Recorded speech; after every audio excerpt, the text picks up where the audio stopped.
అదే కుట్ర. వైఎస్ జగన్ కాంగ్రెస్ ఎంపీగా రాజీనామా చేసి వైఎస్ఆర్సీపీ తరపున తిరిగి పోటీ చేసినప్పుడు ఎటువంటి కుట్రలైతే చేశారో మళ్ళీ అదే తరహా కుట్రలు బహిర్గతమవుతున్నాయి. ఎలాగైనా వైఎస్ఆర్సీపీకి పడే ఓట్లను పక్కదారి పట్టించాలని విశ్వ ప్రయత్నాలు చేస్తున్నారు.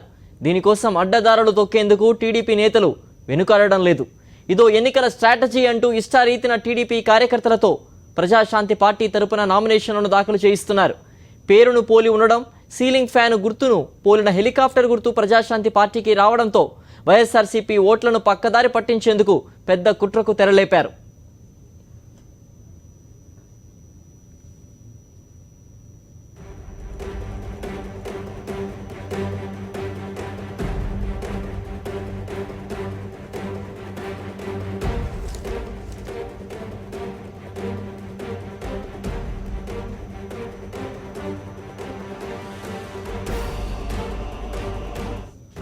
ప్రజల్ని అయోమయానికి గురిచేసి ప్రతిపక్ష పార్టీ ఓట్లను చీల్చడమే లక్ష్యంగా టీడీపీ అధినేత చంద్రబాబు నాయుడు చేసిన జిమ్మిక్కులకు ఎన్నికల సంఘం జలక్కిచ్చింది.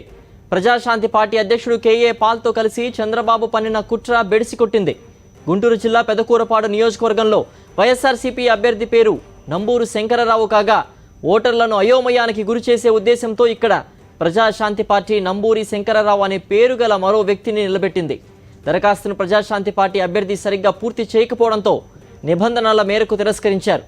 ఒక పెదకూరపాడే కాకుండా మరో 8 నియోజకవర్గాల్లో వైఎస్ఆర్సీపీ అభ్యర్థుల పేర్లను కలిగి ఉన్న వ్యక్తుల్ని పోటీలోకి దించారు.